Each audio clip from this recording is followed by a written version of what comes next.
Comienza Partida Doble, el programa de ciencias económicas por Radio UBA 87.9. En la conducción, Norberto Lema. Coordinación temática y columnas, Andrés López y Oscar Cetrángolo. Producción, Unidad de Comunicación Institucional de la Facultad de Ciencias Económicas de la Universidad de Buenos Aires.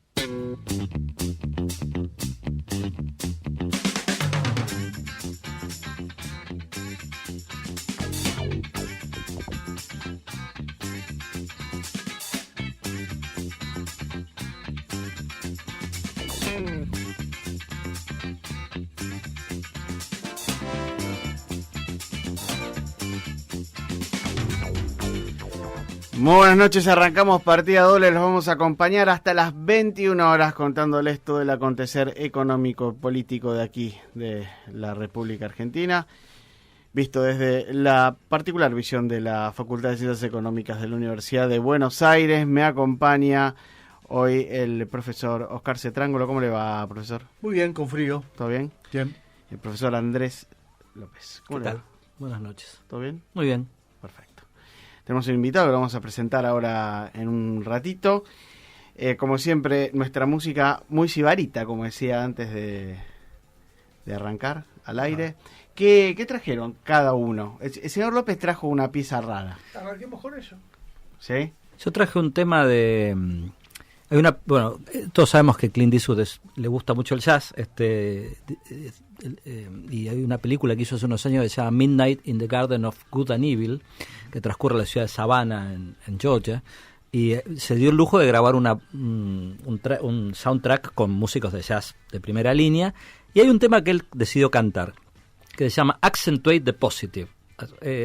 Es un poco para contrastar con lo que viene después, ¿no? No sé si vamos a acentuar lo positivo el resto de la conversación, pero es curioso de que lo encontramos a Clint Eastwood cantando, acompañado por un seleccionado de All Stars del jazz. Impecable, allí vamos, volvemos en unos minutos.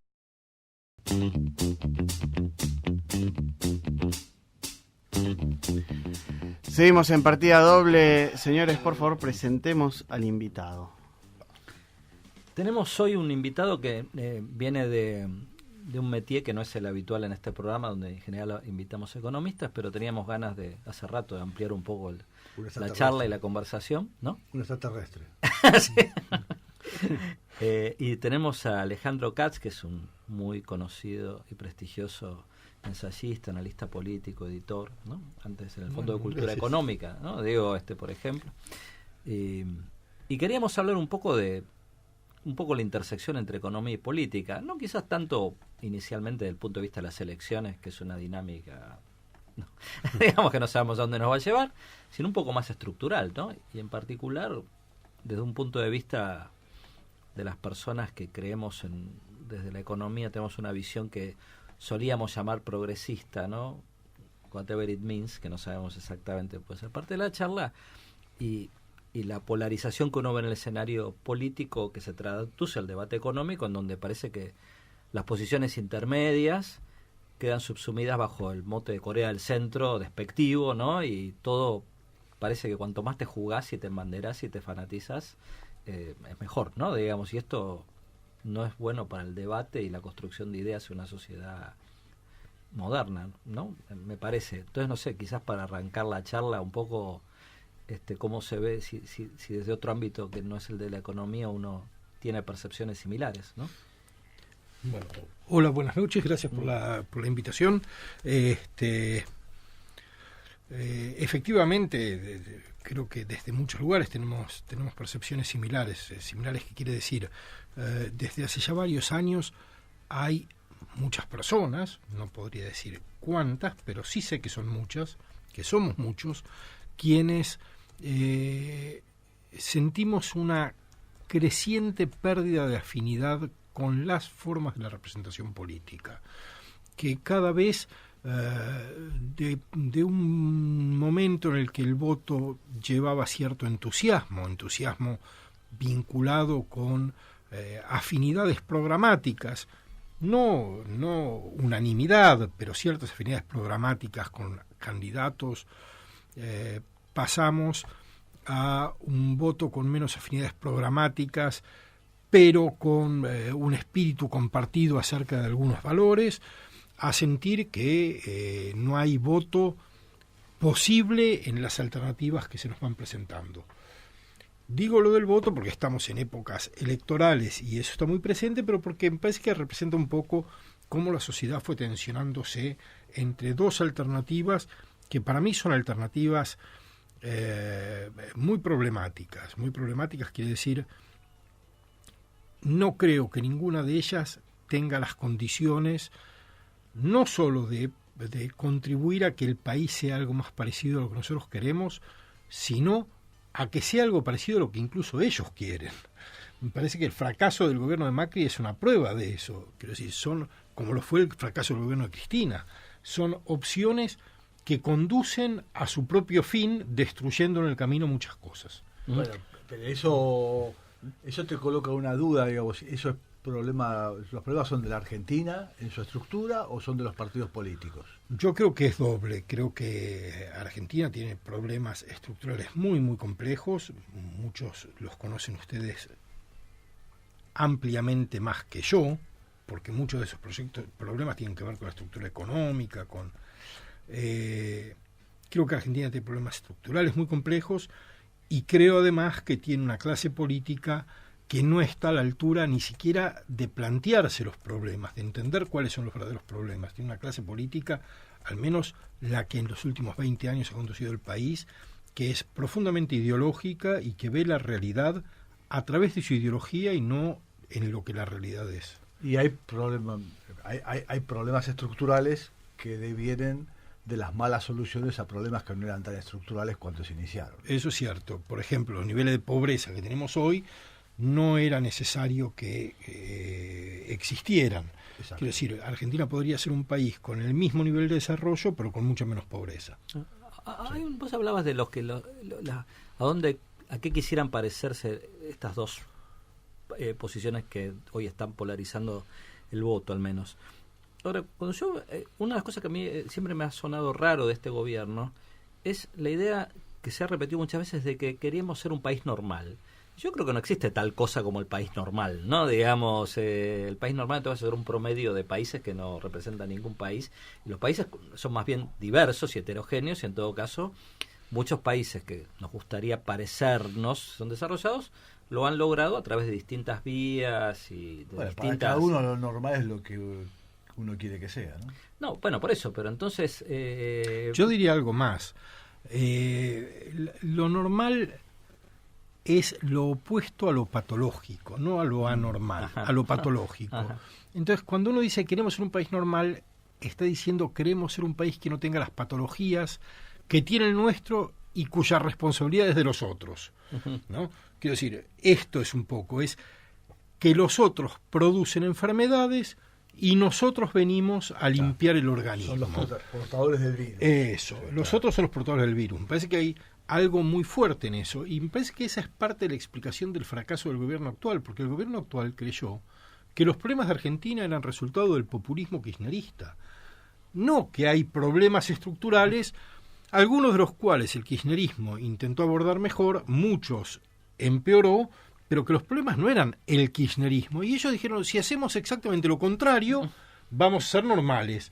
Expulsamos el virus populista y Argentina va a ser un país divino. Y evidentemente los resultados están a la vista.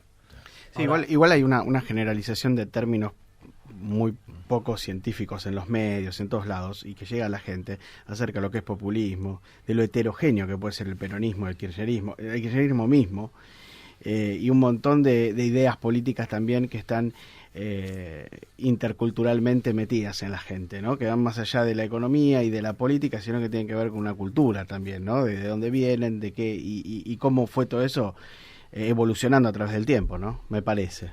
Sí, pero la polarización lo que hace es achatar Claro, el lo debate. otro, digo. Así como para el macrismo el populismo es no sé qué, para el kirchnerismo el macrismo es la dictadura. Claro. Digo, todos los matices se acaban en la polarización. Sí. Ahora, vos que tenés una amplia cultura y estás, por lo menos seguro que yo, más interiorizado de cómo se procesan estos debates en otros lados, yo a veces oscilo entre decir, bueno, este tipo de debate agresivo y no a través de ideas es una cosa específicamente potente en Argentina, pero a veces también uno lee cosas que ocurren en Estados Unidos, en Gran Bretaña, en Brasil, y dice, quizás no estamos tan distantes. ¿Cuánto hay de universal y de la nueva época o peculiar argentina? Antes de las PASO me invitaron de un programa de televisión a hacer un análisis de las publicidades de campaña. Como no se hacía en vivo, sino se hacía en un estudio y después se pasaba, yo pedí que me enviaran los links para ver esas publicidades antes y por supuesto lo primero que ves es que no hay una sola propuesta programática, que etcétera. Y decís, esto es lo malo de la política argentina, y decís, vamos a confirmarlo. Entonces empezás a buscar publicidades políticas de otros países. Y por supuesto, Brasil, México, etcétera, están igual que nosotros. Estados Unidos, en las elecciones de Trump, igual que nosotros. Pero ves las elecciones francesas, todos los candidatos, todos en spots de 2 minutos, 2 minutos y medio, todos tienen un diagnóstico de los problemas prioritarios, una propuesta de soluciones y una conclusión de recursos que van a obtener para aplicar a la solución. Quiero decir, no es la única forma de hacer política, también es cierto que no es solo la forma argentina de hacer política. Creo que estamos en una época en la que la polarización avanza en numerosos países de Occidente, que Argentina no está exenta de eso, que nosotros no somos tan especiales, pero que siempre hay una inflexión local que es como muy particular. Bueno, de hecho, creo que los 3 partidos que quedaron cuarto, quinto y sexto eran los únicos que tenían en algunos puntos ideas muy claras, ¿no? Así que uno es. sabía perfectamente que votaba, Así Del Caño, Espert y Gómez Centurión. Los Así otros es. 3 son mucho más ¿no? ambiguos y... Así es, que es un rasgo de la política actual también, ¿no? Cuando se han diluido las identidades ideológicas y partidarias, los partidos que tienen chance de ganar son los que menos definen, porque para ser un cachol, digo, cada definición que haces corres el riesgo de echar a algunos de tus votantes a otro lado. Pero no es solo un problema de las elecciones. Cuando vos retrocedes en el tiempo, a 1 año atrás, 2 años atrás, la discusión política, de los programas de televisión de política, no son sobre políticas, son No sobre son solo políticos. algo que los efectivamente. políticos entienden como la política, pero no encontrás una discusión sobre qué hacer con la educación, con la producción, con el empleo. Efectivamente.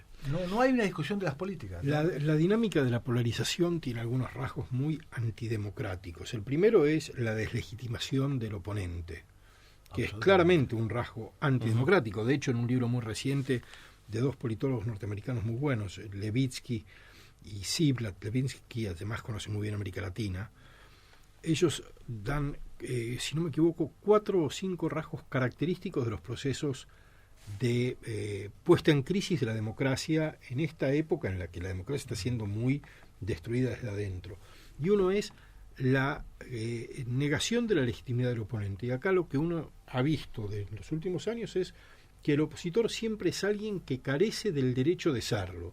No hay una idea de que el opositor representa una parte de la sociedad, va a gobernar, no vamos a estar de acuerdo, vamos a criticarlo y vamos a competir. Este es un efecto de la polarización. Otro efecto de la polarización es que cada uno de los oponentes sesga la agenda sobre el interés de sus seguidores. Entonces deja de haber una discusión sobre las cuestiones de interés público. Claro. En este proceso hubo algo muy chistoso si no es patético. Alberto anunció que iba a crear el Ministerio de Ciencia, a pasar la Secretaría del nuevo Ministerio, y Macri la de Agroindustria. Como si la ciencia y la agroindustria son de uno o del otro. Sí, o como si poner un ministerio o una secretaría cambiara algo. Está bien, pero quiero decir, además, eso es absurdo, pero sí. lo quiero mostrar es como Son cada uno imágenes. le habla a sus audiencias. Nadie piensa en el interés Sí, general. pero con imágenes, con Por supuesto. eslogans, nunca Se con vuelve, una política. se vuelve muy emocional. Muy emocional. La polarización vuelve la política emocional. Importa más crear identidades que producir discursos. Y por último, la polarización hace algo que también vuelve innecesarios los discursos sobre lo político, que convierte a la ciudadanía en militante. Sí. La gente se vuelve militante, y el militante es una figura prepolítica. El militante es el religioso o el militar. Eso no El ciudadano tiene que ser crítico y autónomo, tiene que sospechar del poder, no tiene que estar alineado con un... Pero no hay mucho fútbol ahí. Bueno, es parte de lo mismo. Una política de barra brava, ¿no? Bueno, vos hablábamos antes de venir acá con Alejandro, y él decía que él no tiene Twitter, ¿no? Y si vos tuvieras Twitter verías en tu lista, ¿no? Si seguís a gente que viene del ámbito, no quiero decir que esto te dé un supuesto de nada, ¿no? Pero gente universitaria que da clases, que expone en público, que discute con otros, y de repente cuando llega el momento de opinar sobre las que no piensan como ellos, dice, yo no puedo entender los votantes de X, son idiotas, o son HDPs, o son digo, como no puedes entender que otra persona no vote lo mismo que vos, ¿no? Sí. Lo cual es una cosa que creo que hace 20 o 30 años no se veía, ¿no? En el debate pero es que político. Efectivamente me parece que es esto, ¿no? Es convertir a la ciudadanía a la gente en militante, desciudadanizar al ciudadano. Digo, es muy raro lo que pasa, sobre todo en las minorías intensas, claro, que participan de la vida pública. Claro. Pero esto de hablar con eslogans, no hablar con argumentos. Lo que hay son eslogans. Todo es parte de un mismo, paquete mental. El alineamiento con un líder, la confrontación y deslegitimación del oponente, el discurso hecho con eslogans y no con argumentos, el barrabravismo, como vos decías. El barrabravismo y la simpatía del otro lado, ¿no? De repente hay políticos que son más simpáticos y tienen más arrastre que otros que no. Y de hecho, no sé si me animaría a decir que los últimos dos gobiernos tuvieron que yo creo que podríamos decir, bueno, a ver, ¿qué quiso hacer el gobierno A y el gobierno B? Fueron el de Alfonsín y el de Menem, con sentidos muy distintos. Luego, yo no podría identificar exactamente cuál fue el proyecto de los gobiernos K ni de este gobierno, en un sentido, salvo, sí, por supuesto, ellos creen haber hecho algo, pero no creo que sus creencias han sido consecuentes con sus actos. En el caso de Alfonsín o de Menem, con mayor o menor éxito y distintos propósitos, son gobiernos coherentes, me parece a mí, ¿no? Bueno, yo diría, fueron los últimos gobiernos de políticos, ¿no? Uh-huh. Quiero decir, Kirchner, se dice mucho que volvió a poner la política en el centro, etcétera. Creo que el verdadero proyecto de Kirchner era el poder, uh-huh, no era la sociedad. Uh-huh. Alfonsín tenía un proyecto sobre la sociedad, Kirchner tenía un proyecto de poder. Uh-huh. Y para construir, ampliar y hacer perdurar ese poder, las estrategias eran las que sirvieran, uh-huh, no las que programáticamente. Entonces ha sido un gobierno terriblemente contradictorio. Y el de Macri empezó con un gobierno sin ideas claras, porque era un gobierno resultado de una coalición muy diversa, en la que había tradiciones, historias, y yo pensé en su momento que íbamos a saber qué había sido el gobierno una vez que hubiera sido, uh-huh, ¿no? Que lo íbamos a poder entender ex post y no ex ante, sí, porque no había una, uh-huh, propuesta contra la cual medir los resultados. Uh-huh. Había un ejercicio de la administración de lo público, de la administración, no de la politización de lo público, y creo que en la situación de crisis es cuando la ideología afloró, uh-huh, cuando lo que ganó fueron las definiciones ideológicas, y ya vemos en qué se convirtieron. Uh-huh. Bueno, el objetivo del Macri cuando arrancó era que no volviera atrás. Ahí perdió, definitivamente. Digo porque un caso parecido fue Duhalde, que se propuso que no vuelva a Menem, y Duhalde lo logró, ¿no? Así es. Fue más eficiente. Señores, vamos al informativo, volvemos en unos minutitos. Inicio del espacio publicitario. Noticias de la UBA. ¿Dónde, cuándo y cómo? Las actividades de las 13 facultades, el CDC, los institutos, los hospitales, los colegios están en Noticias de la UBA, con la conducción de Geraldine Murisasco. Noticias de la UBA, de lunes a viernes a las 8 por Radio UBA. Fin del espacio publicitario.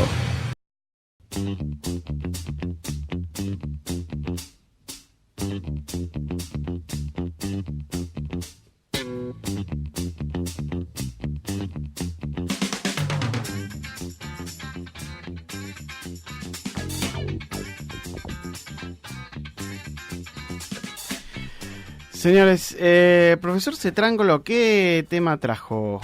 Yo traje un clásico de Cream, Politician. Bueno, vamos con ese. Yo me quedo para lo último. ¿Cómo no? Me parece Este es un tema más moderno. Ajá, bueno. Moderno en el término. Yo cuando más moderno que Cream me parece difícil. Poquito. No, poquito. Ese es algo más de los... De primera década del nuevo siglo, fin del siglo anterior. Cream es de siempre. Cream es eterno. Sí. Eterno. De acá para adelante también. Así es. Volvemos en unos minutos.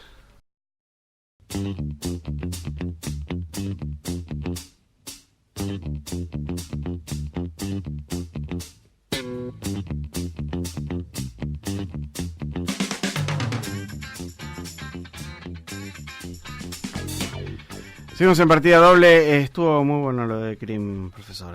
Muchas gracias. Me gustó mucho. Seguimos con nuestro invitado. Sí, estamos con Alejandro Katz y antes también del programa hablamos un poco, porque uno siempre se queja, ¿no? Digamos, este país es muy bueno para quejarse, pero hay una manera hoy en el siglo XXI y en la Argentina de construir, no digo un ideal, pero algún tipo de benchmark o de referencia de qué cosas uno creería que indican que vamos por el buen camino, es decir, creemos en algo llamado progreso social, económico, como lo queramos llamar. Hay algunas definiciones muy abstractas, muy generales, pero que no son malas. Quiero decir, desde cierta perspectiva ideológica, de valores, uno dice un máximo de libertad con un máximo de igualdad. Uh-huh. Bueno, hay una tensión entre ambas cosas, pero maximizar ambas es una apuesta progresista, uh-huh. es la apuesta progresista. ¿Vos definirías así el progresismo? No sé si lo definiría de algún modo. Yo pienso que el progresismo tiene que atender a diversas cosas. Tiene que atender a un modelo de desarrollo económico que sea capaz de producir prosperidad. Uh-huh. Es necesario producir prosperidad y hoy en día la prosperidad se produce en los mercados, pero no dejando los mercados solos que la produzcan. Uh-huh. Es necesario producir ciudadanía, y producir ciudadanía es algo que el Estado puede impulsar, pero que la sociedad civil tiene que construir. Uh-huh. Y tiene que producir una forma de sociabilidad que sea la que permita que el destino de cada individuo sea lo más indiferente posible a su origen. Wow. Quiero decir con esto, cada vez más estamos viendo que el destino de las personas en nuestra sociedad depende más de su código postal de nacimiento que de cualquier otra cosa. Sí. Y creo que una política progresista y no sea progresista es la que vuelve indiferente el código postal respecto de la vida que cada uno hace. Ahora, esto es muy difícil, pero me parece que al menos enunciar como posibilidad es necesario, porque hemos perdido de vista que eso... Y ordenar las políticas en función ahora, de eso. En función de eso, claro. Si uno plantea la Argentina, corregime Alejandro si me equivoco, claramente estamos fallando en los tres ámbitos. En el tercero me temo que el mundo está fallando también, ¿no? Digo, porque uno lo ve ese mismo problema en otros lados. La movilidad social ascendente es algo que está en cuestión en casi todos lados, ¿no? Así es. Creo que es bueno siempre saber que los problemas argentinos tienen una inflexión argentina, pero no son problemas argentinos, ¿no? Uh-huh. Digo, ni vamos a inventar soluciones ni vamos a inventar problemas. Uh-huh. Tenemos una forma de hacer esos problemas nuestros, pero efectivamente el ascensor social se está deteniendo en muchos lugares. Uh-huh. También es cierto que en muchos lugares en los que el ascensor se ha detenido o funciona más lentamente o llega solamente hasta el primer piso, no hasta el cuarto, eso es un problema. Uh-huh. Quiero decir, en Gran Bretaña es un problema y el gobierno creó una comisión especial para estudiar el tema. En Estados Unidos se estudia el tema, en Francia se estudia el tema. Aquí hemos naturalizado que el que nace en la villa va a morir en la villa, y el que nace en un barrio de ingreso medio bajo, la ciudad de Buenos Aires va a morir en un barrio de ingreso medio bajo. No podemos hablar de estas cosas. No podemos hablar porque no podemos hablar. La pobreza se ha convertido en un problema conceptual, porque hablamos mucho de la pobreza, y la pobreza es un problema moral, no es un problema político. El problema político es la desigualdad. Y en Argentina no se habla de desigualdad. Si vos hablas de desigualdad es porque querés distribuir lo que no produjiste, porque querés vivir de no sé qué, porque sos un nostálgico del comunismo. Quiero decir, también eso es un signo del atraso de la conversación pública en Argentina, porque el problema de la desigualdad está en el centro de la agenda pública en todas las democracias desarrolladas. No la solución, pero sí el problema. Aquí no podemos hablar de desigualdad. La pobreza a nosotros se nos vino por la cabeza porque no resolvimos el problema de desigualdad. Claro. El primer problema que tuvimos nosotros fue desigualdad, no pobreza. Claro, pero digo, claro. Cuando digo la desigualdad, la pobreza es un problema moral, quiero decir, hay algo inmoral en que este país tenga gente que no puede garantizarse las condiciones de reproducción material básicas para una vida mínimamente digna. Eso es inmoral. Sí. Ahora, eso ocurre porque hay un problema político que es la distribución de las rentas, y eso es la desigualdad. Y de eso no hablamos, y no se dice, pero parece que hay que decirlo. En los últimos 3 años la distribución del ingreso empeoró notablemente en Argentina. Ahora dicen, no, hay que estabilizar la macro y que haya crecimiento sostenido y después vemos. Y uno dice, no, hay que trabajar sobre la desigualdad junto con el trabajo sobre el crecimiento. Claro. Ahora, esto es una parte de lo que decías, Andrés. Es cierto, el ascensor social, la movilidad social se ha detenido en casi todo el mundo, pero Argentina está en un proceso sistemático de desmodernización de sus estructuras. De estructuras económicas, sociales y políticas, que son las 3 dimensiones que nos importan. Una economía que hasta mediados de los años 60 se diversificaba, agregaba valor, hacía una apuesta a una industria, ha comenzado desde entonces un proceso de reprimarización cada vez más marcado. Lo que vos comentabas al principio acerca de cómo Argentina se fue diferenciando de los países, si se quiere, Estados Unidos, Europa, por ejemplo, respecto al Reino Unido. Argentina estaba bastante igualada al principio del siglo XX con esos países hasta mediados de los años 50, principios de los años 50, donde ahí el camino se empezó a separar bastante, me parece, ¿no? Bueno, eso yo creo que ellos lo pueden decir mejor que yo. Yo creo que hay un poco de mito en esto de la Argentina, pero no, yo creo que había un proyecto de modernización del país que hasta mediados de los 60 funcionó, en la economía de este modo, en lo social a través de una movilidad que funcionaba realmente bien, que quiero decir, llegaban inmigrantes de los países vecinos o del interior, y en 5 años había un acceso a un lote y la construcción de una casa, y la escuela permitía que los hijos... Nosotros somos... Todos nosotros. Profesionales, hijos de... Todos nosotros. No profesionales. Hoy eso es muy difícil. Bueno, eso funcionó. Entonces tenías funcionó muy bien. Lo económico, lo social, y había una producción de ciudadanía intensa, al menos desde el peronismo, que incorpora grandes masas a un Estado de Derecho o el voto femenino, hasta, de nuevo, los años 70, y después la producción de pobreza significa una desciudadanización sistemática. En la privación simbólica y material no hay ciudadanía. Entonces, ni hay una estructura económica moderna, diversificada, que agrega valor, que agrega conocimiento, que no hay una estructura, no hay una forma de sociabilidad que permita la movilidad no solo de clase, sino también cultural, y por último, esto ya ni sé qué era. La ciudadanía política. Y por último, la producción de ciudadanía, que es el último rasgo de la modernidad, universalizar los derechos. No sé, no por defenderlo, pero aparte quisiera, por ahí estaría bueno profundizar un poquito ese último punto. Yo creo que el kirchnerismo produjo un discurso en donde justamente cree haber construido ciudadanos con derechos políticos, ¿no? Donde antes no lo sabía. ¿Estoy confundido? No digo que no es parte de eso, la gran movilización incluso que producen los jóvenes, etcétera. En alguna medida es cierto lo que decís y en alguna medida no.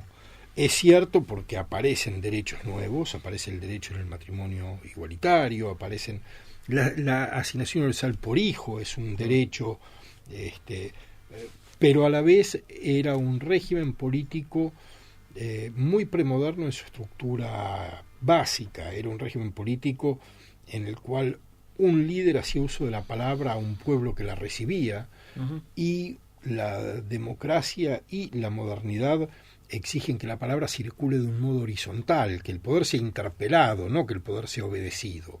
En ese sentido, los rasgos autoritarios del kirchnerismo, los rasgos verticalistas, esa idea de un discurso de matriz religiosa en un sentido clásico, quiero decir, la palabra religiosa previa a la palabra política en Grecia, ¿no? Que es la palabra que se recibe y a través de un medium se transmite a un pueblo que no la cuestiona, que la acoge. La palabra política es una palabra que circula entre todos por igual y con la cual el ciudadano pone en cuestión al poder. Eso en el kirchnerismo no existía.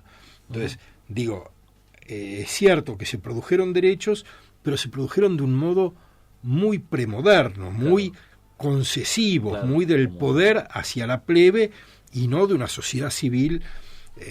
La movilización de la sociedad civil en el kirchnerismo tampoco era una movilización moderna, era una movilización, como decíamos antes, militante, y la militancia es premoderna también. Es decir, la militancia se asocia con la revolución. El revolucionario no es el que viene de la Revolución Francesa. El revolucionario, la figura del revolucionario, viene de la Reforma Protestante, es el iluminado que puede conducir al pueblo a una... ese es el revolucionario, ese es el militante. Y esa no es la idea de una sociedad civil robusta en una modernidad democrática. ¿No? Son todas formas muy pesadas que tiran para atrás la posibilidad de que esto funcione bien. Y fue una oportunidad perdida, porque en ese momento había recursos para haber hecho cosas muy diferentes a las que se hicieron y se perdieron. Bueno, yo creo que venimos acumulando oportunidades perdidas, porque efectivamente la del kirchnerismo fue la oportunidad perdida de renovar la estructura económica y social, y el macrismo perdió la oportunidad de renovar la estructura institucional y política. Había un país que aceptó hasta el 2007 privaciones económicas a cambio de una renovación institucional, y el macrismo tiró esa ocasión por la borda. ¿Y en adelante? Yo soy muy escéptico, pero soy muy escéptico,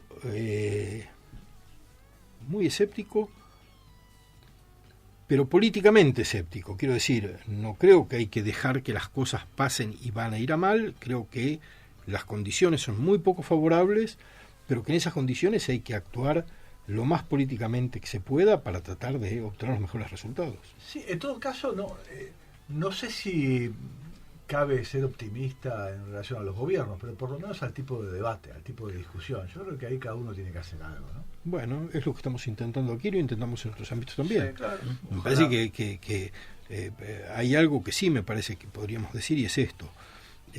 Lo que hemos visto entre el kirchnerismo y el macrismo es algo que está muy presente en la historia política argentina, que son dos sistemas de fe, o en el Estado o en el mercado. Y yo creo que cualquier política progresista y cualquier país mejor depende de una sociedad civil robusta, que no es ni el estatalismo ni el imperio del mercado, sino que es la sociedad civil la que tiene que construir un país bueno.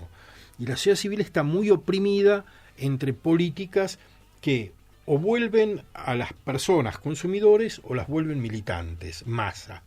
Pero hay muy poca ciudadanía. Y una clase política muy mediocre. Muy mediocre, que se jacta mucho de su ignorancia, que desprecia mucho el saber. Es una de las clases políticas, en el peronismo, en el macrismo, donde la busques, que más desconexión tiene en América Latina respecto de los productores de conocimiento técnico y no técnico. ¿Ahora esa es la clase política o no estamos pasando por un momento de mediocridad intelectual en general? En Argentina hay mucha gente, yo tengo la ocasión por muchas circunstancias, por trabajo, de estar en permanente contacto con la gente que produce conocimiento, y una cantidad de gente produciendo conocimiento con un entusiasmo y una calidad extraordinarias. Nuestras élites en general son élites muy mediocres, no solo la clase política, los sindicatos, los empresarios, los dirigentes académicos, quiero decir, los dirigentes estudiantiles, los estudiantes que deberían ser, que históricamente fueron un motor de transformaciones y de reforma y de puesta en cuestión del orden, son de un conservadurismo, digo, si uno piensa cómo habría que renovar la Universidad Argentina, y no hay una palabra que se pueda decir sin que uno sea sujeto de una demonización pública. Ahí sería importante una buena modernización, en serio, ¿no? Sí, sería fundamental, pero no hay actores dispuestos a llevarla adelante. Estimados, tenemos una brevísima agenda. Muy bien. ¿Sí? Agéndelo. Rápido y al pie. Inscripción a cursos de segundo cuatrimestre, modalidades presencial, a distancia, magistral y virtual. Segundo tramo de ciclo general y ciclo profesional. Inscripciones por el sistema interactivo de servicios de alumnos desde el 20 al 21 de agosto a las 20 horas ininterrumpidamente. El 21, 22 y 23 de agosto se realizará el segundo Congreso Mundial Infancia sin Violencia en la Facultad de Ciencias Económicas en Uriburu 781. Y el sábado se podrá disfrutar de la selección del concurso de arte. Y asimismo, el lunes 26 de agosto, de 10 a 18 horas, en el Salón de Usos Múltiples, se presentará el Foro de Vivienda y Hábitat Social. Los ejes temáticos serán vivienda por cooperativa y autogestión, vivienda en alquiler, villas y asentamientos, financiamiento de la vivienda. Entrada sin cargo, requiere inscripción previa en www.economicas.uba.ar. Y por último, el profesor Dr. Ding Yibing y el profesor Su Huao, son gente muy oriental, brindará 2 clases magistrales destinadas principalmente a alumnos de la Facultad de Ciencias Económicas e Ingeniería de la UBA que quieran desarrollar su futuro académico y laboral relacionado con China. ¿Sí? Igualmente son abiertas al público general y requieren inscripción previa escribiendo a info@institutoconfucio.edu.ar. Las clases serán el 21 de agosto en el aula 463 de la Facultad de Ciencias Económicas de la UBA. ¿Sí? Puedo, sobre esa actividad, una de las dos, que creo que es a las 5 de la tarde, va a avanzar sobre la iniciativa de One Belt, One Road que China está desplegando en todo el mundo. Creo que va a ser algo interesante y pueden ir sin inscripción previa entre nosotros. Eso lo hacen para juntar mails, pero digamos, sí. si van los van a dejar entrar. Pero además, vinculado mucho con lo que estamos diciendo, el lunes, que no está pasado en la agenda, pero el lunes próximo, de 19 a 21, al Salón de Actos de nuestra facultad, va a estar Branko Milanovic, a quien seguramente Alejandro conoce, hablando sobre la desigualdad global. Es uno de los grandes expertos en desigualdad. Así que el lunes que viene, 19 a 21, todos aquellos que estén interesados en escuchar a las personas que más saben sobre el tema de la evolución de la desigualdad global en el último siglo en el planeta, están invitados a escuchar al profesor Branko Milanovic, que va a estar de 19 a 21 el lunes que viene en el Salón de Actos del segundo piso del edificio viejo. Un dato más de lo que tiene que ver con China: a las 19 horas, después de lo primero que habías comentado del proyecto One Belt, One Road, estará el profesor Su Hao, expondrá sobre inteligencia artificial centrada en la política pública y educación. ¿Sí? Muy bien. Nos quedó el último tema colgado, profesor. Nos quedó, pero yo aprovecharía a nuestro invitado. Ponerlo ¿sí? de fondo y... Lo ponemos de fondo, que es Politic, de la gente... Politic se llama el tema, ¿sí? Bueno, luego de esta no muy... ¿Qué? Sí, está puesto de fondo. No sé si vos compartís esto, pero yo siempre cuento una anécdota. Un profesor muy malo que compartimos con Oscar, aunque él es un poco más grande que yo, de Dinero, Crédito y Bancos en la facultad, a mí me dio para leer un texto que eran los debates, un texto que había editado el Banco Central sobre la creación del Banco Central, que incluía una serie de leyes, etcétera, pero también los debates parlamentarios de cuando se creó el Banco Central en los años 30, donde el ministro de Economía, Pinedo, iba a defender el proyecto ante los diputados y senadores. Es inimaginable pensar que que el Congreso argentino hoy haya un debate similar en relación a la erudición que tenían los diputados y los senadores sobre temas económicos, monetarios, etcétera, y las preguntas que le hacían y el tipo de respuestas que le daba Pinedo. Ahora, como vos decís, no es que la sociedad argentina en general haya perdido la posibilidad de la capacidad de producir gente que conoce de ciertos temas, sino que de algún modo la autoselección hacia la profesión de políticos, incluso a nivel estudiantil, como decís, ha empeorado de algún modo, ¿no? Sí. Ha perdido, no sé, glamour, interés, atractivo, o se han bloqueado las entradas. ¿Compartís esta idea? Aún en la primera época de democracia nueva, en los 80, los debates parlamentarios eran muy ricos. Sí, sí, yo efectivamente creo que ha perdido mucha calidad la clase política, ha perdido mucha calidad la conversión pública, ha perdido mucha calidad la sociedad civil en general, aunque hay mucha gente brillante, pero digo, una sociedad que tiene 35% de pobreza, que tiene 52% de chicos y adolescentes en la pobreza, 35 de los cuales en indigencia, es una sociedad que ha perdido calidad en todas sus líneas. Por supuesto hay centros de excelencia que funcionan, pero la gente excelente no está yendo a la política no ha dejado de ser un servicio público valioso. Carlos Gervasoni, un politólogo de Ditela, habla de dos tipos de políticos, dice los principistas y los carreristas. Y evidentemente la política se ha llenado de carreristas, de gente, yo lo voy a decir de la política, muy brutalmente y quizás injusto, pero suena bien. Las principales formas de ascenso social hoy en Argentina son la delincuencia, que funciona como un modo de ascenso social, la delincuencia y la política. Hay pocas vías de ascenso social abiertas que no sean esas. Es muy difícil con una profesión, con un oficio, con un empleo, progresar económicamente respecto de tus padres. Muy difícil. Bueno, estimados, ¿estamos en horario? Estamos en horario. Estamos. Muy interesante la conversación. Muchas gracias, Alejandro, por aceptar nuestra invitación. Ojalá podamos repetir. Va a volver el invitado, ¿no? En algún momento, porque yo me quedé con más ganas de seguir charlando. ¿Sí? Gracias. La próxima vez va a ser más optimista. Sí, seguro. Sí. Vamos a hablar de la política en Finlandia. Vamos a hablar del pasado, que va a haber sido mejor que el futuro. Qué bien estábamos en el 2019. Qué buena era la conversación pública. Gracias por acompañarnos. Nos volvemos a encontrar martes que viene a las 20 horas. Gracias. Chau. Chau.